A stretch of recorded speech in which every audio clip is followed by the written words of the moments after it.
પાટણનું regional science centre માત્ર પાટણના લોકો માટે જ નહીં પરંતુ પાટણની મુલાકાતે આવતા બહારના પ્રવાસીઓ માટે પણ આકર્ષણનું કેન્દ્ર છે। છેલ્લા એક મહિનામાં જ અહીં લાખો પ્રવાસીઓ મુલાકાત લઈ ચૂક્યા છે। ખાસ કરીને વિદ્યાર્થીઓને વિજ્ઞાનની બાબતમાં વધારે રસ પડી રહ્યો છે।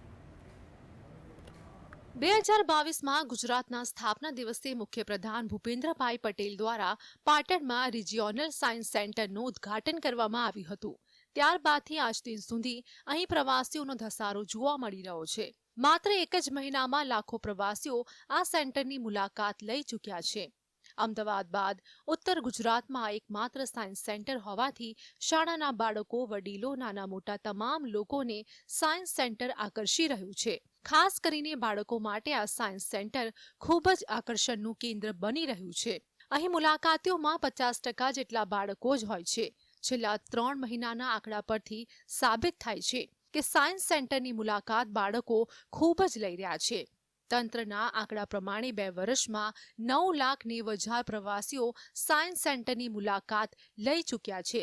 દરરોજના મુલાકાતીઓની સંખ્યા પર નજર કરીએ તો રોજના સરેરાશ 1500 થી 2000 પ્રવાસીઓ મુલાકાતે આવે છે। રવિવારની રજાના દિવસે આ આંકડો વધીને 5000 ને પાર પહોંચી જાય છે। समर वेकेशन दरमियान लगभग 40,000 જેટલા મુલાકાતીઓ આ સેન્ટર ઉપર આવી ચૂક્યા છે।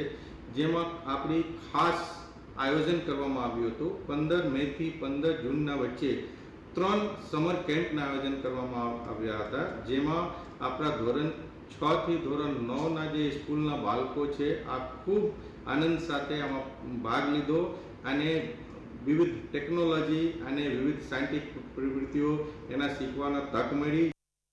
Regional science centre Patan Gujarat સરકારના વિજ્ઞાન અને પ્રૌદ્યોગિકી વિભાગના નેજા હેઠળ કાર્યરત Gujarat council of science and technology દ્વારા વિકસાવવામાં આવ્યું છે। આ રિજિયોનલ સાયન્સ સેન્ટર 10 એકરમાં ફેલાયેલું છે, જેની પાછળ અંદાજે કુલ 100 કરોડનો ખર્ચ સરકાર દ્વારા કરવામાં આવ્યો છે। આ સાયન્સ સેન્ટરમાં ડાયનોસોર પાર્ક અને વૈજ્ઞાનિક સિદ્ધાંત પર આધારિત ઇન્ટરેક્ટિવ પ્રદર્શનોની સાથે 5 વિવિધ ગેલેરી જેમ કે dinosaur gallery, human science gallery, Nobel price chemistry gallery, hydroponic gallery અને ઓપ્ટિક્સ ગેલેરી છે।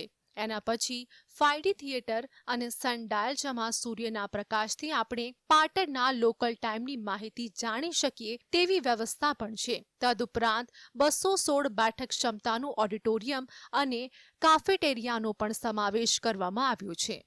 તમે 3D 5D બધું સાંભળી લીધી છે। આ જે ફ્લાઇટ સિમ્યુલેટર છે જે વિમાનની આકૃતિની તમને જો તો એક વિમાન જેવી લાગશે, બટ એ વિમાનના આકૃતિના ફ્લાઇટ સિમ્યુલેટર જેમાં 9D ઇફેક્ટ છે એમાં બેસીને આપ ખરેખર અહીંયાથી ચાંદ અને મંગળના દર્શન માટે જઈ શકો છો।